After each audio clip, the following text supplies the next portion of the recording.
हाय viewers, आज हम आपके लिए जो टॉपिक लेकर आए हैं वो relation between various elastic model है। हमने पिछले वीडियो में अपने इलास्टिक मॉडल्स के बारे में पढ़ा था और उसको यदि आप चाहते हैं पढ़ना या स्टडी करना चाहते हैं कि एग्जैक्टली होता क्या है, तो आप चैनल को सब्सक्राइब कर लीजिए और बेल आइकन को प्रेस कर लीजिए ताकि आपको आगे के वीडियोस मिलते रहें। साथ में आप वीडियोस को देखिए, अगर आपको पसंद आए तो उसको लाइक कीजिए और अपने फ्रेंड्स के बीच में उसको ज़्यादा से ज़्यादा शेयर कीजिए। तो चलिए आज हम बात करते हैं इलास्टिक मॉडल की, इनके बीच के रिलेशन की। तो हमने इनके बीच के जो रिलेशन के बारे में बात की तो वो हमारे पास 4 रिलेशन होते हैं। वाई हमारे पास क्या है, यंग्स मॉडुलस, के हमारे पास बल्क मॉडुलस, ईटा हमारे पास मॉडुलस ऑफ रिजिडिटी, और इसके अलावा हमने एक सिग्मा और यूज किया है जो मैंने आपको पिछली वीडियो में बताया था इसके बारे में, वो है हमारे पास पॉइजन्स रेशियो। तो इन चारों को मिला के हम पर्टिकुलर रेशियोज कैलकुलेट कर लेंगे, रिलेशन निकालेंगे इनके बीच में। तो y is equal to 3k1 minus 2 sigma पहला रिलेशन है। सेकंड रिलेशन है y is equal to 2 eta 1 minus sigma. Third relation है 9 by y is equal to 3 by eta plus 1 by k। और y को हम कैलकुलेट करके निकालेंगे तो ये मिल जाएगा हमें 9k eta by eta plus 3k। Fourth relation जो हमारे पास है sigma is equal to 3k minus 2 eta upon 2 eta plus 6k। तो ये जो चारों रिलेशन है हम इसको डिराइव करेंगे। तो आज के वीडियो में मैं सिर्फ आपको फर्स्ट इक्वेशन की डेरिवेशन बताऊंगी, बाकी ये हम जो 3 रिलेशन है नेक्स्ट वीडियोस में सॉल्व करके बताऊंगी क्योंकि ये थोड़ा सा लेंथी है। तो चलिए आज हम आपको फर्स्ट रिलेशन का डेरिवेशन करके बता देते हैं। तो हम जो फर्स्ट जो फॉर्मूला है y is equal to 3k1 minus 2 sigma, उसके लिए हम सबसे पहले क्या कर लेते हैं, एक क्यूब कंसिडर करते हैं। क्यूब है हमारे पास a b c d e f g h, हमने क्यूब कंसिडर किया है और क्यूब है तो ये मतलब सब तरफ की लेंथ इसकी क्या होगी, बराबर होगी। जैसे A B is equal to B C is equal to C D is equal to D A, इस तरह से हमारे पास सारे साइड की जो लेंथ है वो कितनी है, हमारे पास एल है। तो हमने सारे फेस जो हमारे पास है जैसे ए बी सी डी हुआ, ए डी ई एच हुआ, सब में हमने जो फोर्स अप्लाई किया है वो इक्वल फोर्स अप्लाई किया है सभी फेसेस में एफ। अब यहाँ पे जब हमारे पास चेंजेस आएंगे, जो चेंज आएंगे वो हम क्या करेंगे, लेंथ वाइज लेंगे। तो लेंथ वाइज में हमारे पास क्या होगा कि एक तरफ यदि लेंथ बढ़ रहा है तो दूसरी तरफ क्या होगा, लेंथ डिक्रीज होगा। तो हम स्ट्रेन की बात यदि करते हैं तो यहाँ पे जो हमारे पास स्ट्रेन मिलेगा वो स्ट्रेन कैसा होगा, हमारे पास जो हमने फोर्स अप्लाई किया है उस पर लेंथ चेंज हो रही है पर यूनिट लेंथ। अब मैंने जैसे आपको पहले पॉइजन्स रेशियो में बताया है कि हमारे पास 2 तरह के चेंज इन लेंथ या स्ट्रेन मिलते हैं, कौन सा, लॉन्गिट्यूडनल और लैटरल। तो यहाँ पर भी हम क्या करेंगे, सबसे पहले जो लेंथ हमारे पास चेंज हो रही है, change in length, change in length ये हो रहा है हमारे पास पर यूनिट ओरिजिनल लेंथ, ये स्ट्रेन है हमारे पास। अब हम क्या करेंगे, इसमें भी चेंज जो हो रहा है या तो इंक्रीज हो सकता है या फिर डिक्रीज हो सकता है।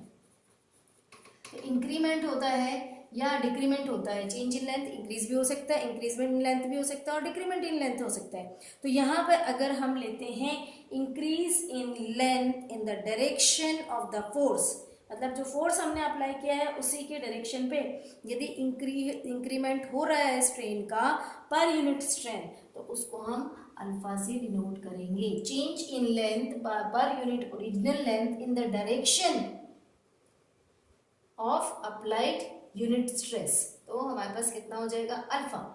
और यदि हम डिक्रीमेंट की बात करते हैं तो डिक्रीज हो रहा है तो change in length bye original length, decrease show कर रहा है आपको, डिक्रीमेंट शो कर रहा है, लेकिन ये आपका इसका क्या होगा, इट इज डायरेक्शन, इस direction is perpendicular to the force applied, मतलब यहाँ पे क्या होगा, पैरेलल चलेगा।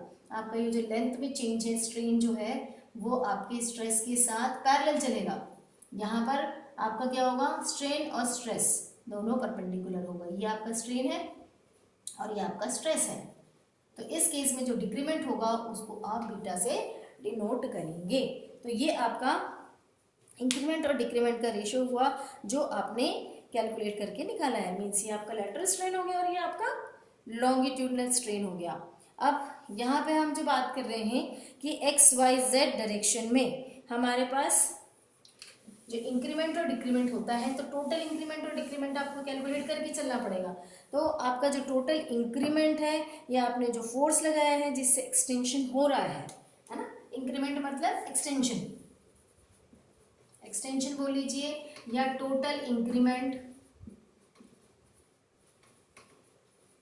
Along X Y and Z direction, along X Y और जेड डायरेक्शन, तीनों डायरेक्शन में उसका इंक्रीमेंट भी सेम होगा और डिक्रीमेंट भी सेम होगा। क्यों? क्योंकि फोर्स भी आपने इक्वल लगाया और लेंथ भी आपका सब साइड का इक्वल है। तो जो इंक्रीमेंट और आपका डिक्रीमेंट मिल रहा है, किसमें एक्सटेंशन जो मिल रहा है, दैट इज फोर्स जो आपका मिल रहा है यहाँ पर, वो कितना होगा, स्ट्रेस बाय जो आपका अल्फा बीटा वाली वैल्यू थी, तो स्ट्रेस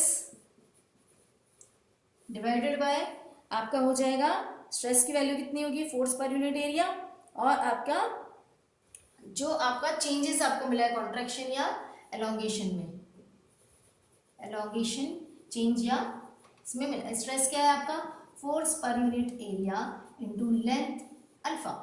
अब यहाँ पे एरिया क्या हो जाएगा, एल स्क्वायर, तो F by L square into L alpha, तो एक एल आपका कैंसिल हो जाएगा, तो यहाँ पे आपको मिल जाएगा एफ अल्फा बाई एल, ये आपका एक्सटेंशन हो गया। तो ये आपका एक्सटेंशन मिल जाएगा आपको।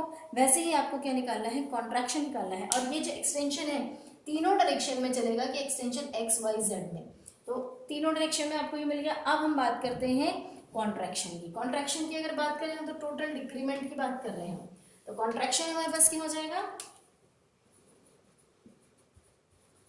Contraction along X Y Z axis, तो स्ट्रेस इनटू डिक्रीमेंट, एलोंगेशन की वजह क्या होगा, कॉन्ट्रैक्शन हो जाएगा, तो यहाँ पर हमारे पास बीटा लग जाएगा। यहाँ पे हमने क्या किया था, डिक्रीमेंट हमने किससे लिया था, बीटा से लिया था। फॉर्मुलेशन हमारा वही का वही रहेगा, अल्फा की जगह सिर्फ क्या हो जाएगा, बीटा हो जाएगा। तो यहाँ पे हमारे पास दूसरा फॉर्मूला क्या मिल गया, एफ बीटा अपॉन एल, तो ये हमारे पास वैल्यू मिल गई किसकी, कॉन्ट्रैक्शन की। एलोंगेशन की हमारे पास क्या थी, एफ अल्फा बाई एल, और हमारे पास यहाँ पे कॉन्ट्रैक्शन के लिए मिल गया एफ बीटा बाई एल। अब हम यहाँ पे यंग्स मॉडुलस की बात करें। यंग्स मॉडुलस y कैलकुलेट करके निकालते हैं। यंग्स मॉडुलस क्या होता है हमारे पास, longitudinal stress by longitudinal strain, y is equal to longitudinal stress by longitudinal strain. यहाँ पे आप लॉन्गिट्यूडनल स्ट्रेस की बात करें तो लॉन्गिट्यूडनल स्ट्रेस क्या हो जाएगा, एफ अपॉन एल स्क्वायर, ये आपका मिल जाएगा एफ बाई एल स्क्वायर। अब यहाँ पे लॉन्गिट्यूडनल स्ट्रेन क्या मिलेगा आपको, जो आपने निकाला है, क्या निकाला है, F alpha by L divided by L, change in length by the original length, original length कितना है आपका, small L, change in length कितना मिला आपको, एफ अल्फा बाई एल। तो आपको यहाँ पर क्या मिल जाएगा, सॉल्व करके निकालिए, y is equal to F by L square into क्या मिल जाएगा आपको, ये एल स्क्वायर ऊपर चला जाएगा बाय एफ अल्फा, कैंसलेशन हो जाएगा, तो आपको यहाँ पे मिल जाएगा 1 बाय अल्फा। तो अल्फा की वैल्यू आपको मिल गई यहाँ पे 1 बाय वाई, इसको आप इक्वेशन नंबर 1 मार्क कर दीजिए, क्योंकि आगे हम इसका यूज करेंगे। तो आपको अल्फा की वैल्यू कितनी मिली, 1 बाय वाई मिली। अब हम पॉइजन्स रेशियो की वैल्यू निकाल लें, क्योंकि यहाँ पे पॉइजन रेशियो भी है, फिर के को हम कैलकुलेट करके उसमें सॉल्व करके रख देंगे। अब पॉइजन्स रेशियो आपका क्या निकलेगा, यहाँ पर पॉइजन्स रेशियो हमें मिलेगा, पॉइजन्स रेशियो की बात करें तो पॉइजन्स रेशियो को किससे डिनोट करते हैं, सिग्मा से। Sigma is equal to lateral strain by longitudinal strain. ये है हमारे पास। हमने लैटरल स्ट्रेन क्या निकाला था, हमने बीटा, और लॉन्गिट्यूडनल स्ट्रेन क्या निकाला था, अल्फा। तो sigma is equal to beta by alpha. अब अल्फा की वैल्यू 1 से 2 में सब्स्टिट्यूट कर दीजिए, इसको इक्वेशन नंबर 2 दे दीजिए, और फिर आप इक्वेशन 1 से इक्वेशन 2 पे वैल्यू को सब्स्टिट्यूट कर दीजिए, तो आपको बीटा और अल्फा के टर्म्स में जो वैल्यू है वो आपको मिल जाएगी। तो यहाँ पे आप sigma is equal to beta 1 by Y, ये हमने सब्स्टिट्यूट कर दिया। अब वाई हम ऊपर ले जाएंगे तो सिग्मा इज इक्वल टू कितना मिल जाएगा हमें, वाई इंटू बीटा। तो सिग्मा और वाई का हमें टर्म्स मिल गया है। अब सिग्मा की वैल्यू यदि हम निकालना चाहते हैं, बीटा की वैल्यू निकालना चाहते हैं, तो हमें क्या हो जाएगा, अल्फा हम निकाल चुके हैं, बीटा की वैल्यू अब आपके पास क्या हो जाएगी, सिग्मा बाय 1। इसको आप दे दीजिए इक्वेशन नंबर 3।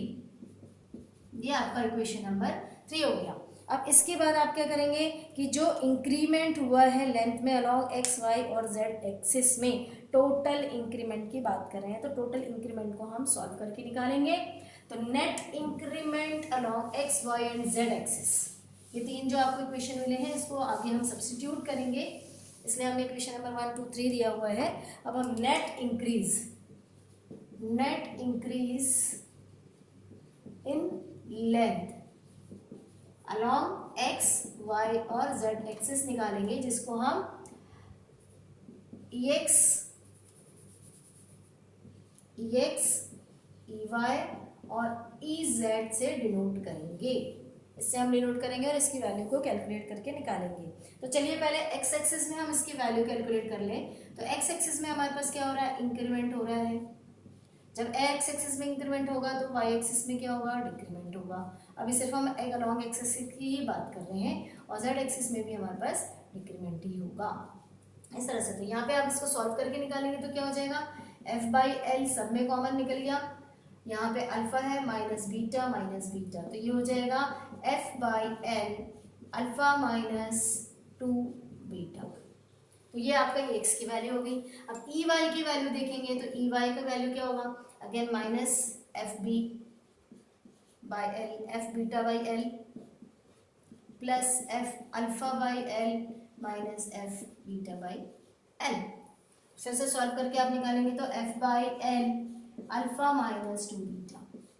वैसे ही z डायरेक्शन में अगर हम चलेंगे तो हमारे पास क्या हो जाएगा, minus f beta by L minus f beta by L plus f alpha by L. y x और z एक्सिस, z y और x एक्सिस, इस तरह से निकाला हमने। ये f by L into alpha minus 2 beta, ये आपको वैल्यू मिल गई EX EY और EZ, जो नेट इंक्रीमेंट है अलॉन्ग एक्स वाई और जेड एक्सिस। तो टोटल E की वैल्यू कितनी हो जाएगी आपकी, E is equal to EX बराबर है सब, तो आपका EX is equal to EY is equal to EZ, आपको टोटल E के बराबर हम उसको मान सकते हैं। दैट इज EX जो निकाला आपने, it is equal to EY, it is equal to EZ, तो हम इसको टोटल E के बराबर मान सकते हैं। अब E जो है आपके पास क्या है, it is related to F, तो F क्या है आपके पास, F बाई E की वैल्यू टोटल क्या हो जाएगी, F बाई L, क्या निकाला था आपने, अल्फा माइनस 2 बीटा। तो ये आप इसको इक्वेशन नंबर 4 दे दीजिए, जो आपने पहले इक्वेशन नंबर 3 तक के दे दिया था, अब इसको आप इक्वेशन नंबर 4 दे दीजिए। अब यहाँ पे अल्फा और बीटा की जो वैल्यू आपने कैलकुलेट करके निकाली थी इक्वेशन में, उसको आप यहाँ पे सब्स्टिट्यूट कर दीजिए। तो आपको क्या मिल जाएगा सब्स्टिट्यूशन के बाद, E is equal to f/l, alpha की वैल्यू आपने 1/y निकाली थी और बीटा की वैल्यू आपने निकाली थी सिग्मा बाय y, इसको आप सब्स्टिट्यूट कर दीजिए।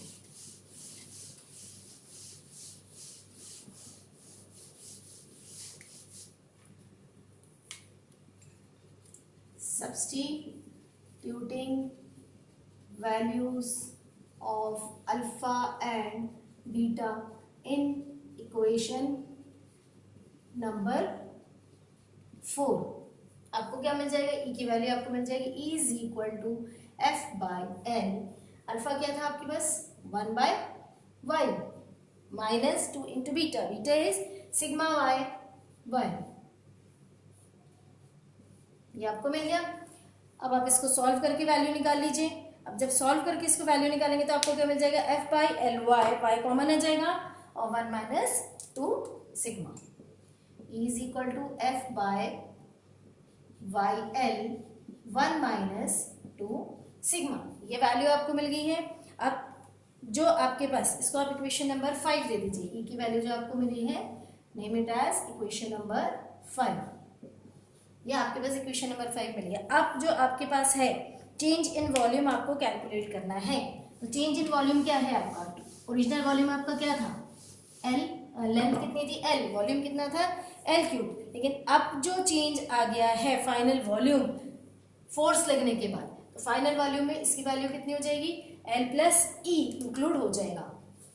तो change change in length of cube after F applied, after force applied. कितना हो जाएगा आपके पास? फोर्स अप्लाइड होने के बाद इसकी वैल्यू हो जाएगी L प्लस ई, ये आपका लेंथ हो जाएगा। तो वॉल्यूम कितना होगा? चेंज्ड वॉल्यूम कितना हो जाएगा आपके पास?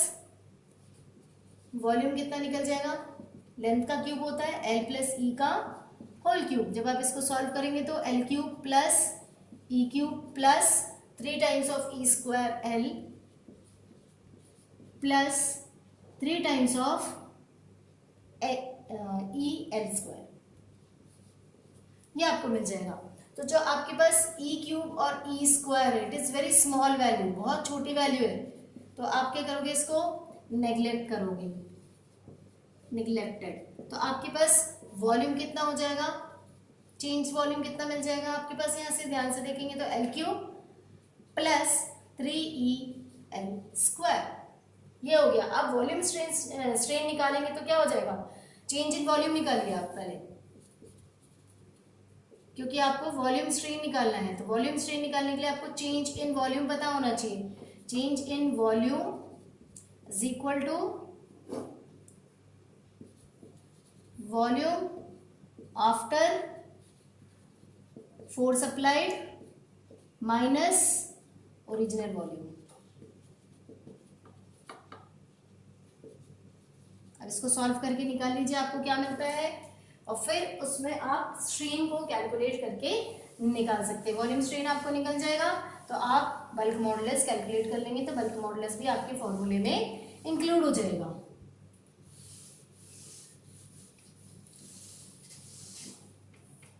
तो आपको क्या मिल जाएगा? चेंज इन वॉल्यूम कितना मिल गया, या वॉल्यूम चेंज जो भी आप लिखना चाहते हैं, वॉल्यूम चेंज यदि आप लिखेंगे तो आपके पास यहाँ पे वैल्यू मिल जाएगी। ओरिजिनल वॉल्यूम कितनी थी? L, change in volume L cube plus 3E L square minus L cube हो जाएगा। तो आपको यहाँ पे वैल्यू मिल जाएगी, change in volume is 3E L square. अब यहाँ पे वॉल्यूम स्ट्रेन निकाल लीजिए।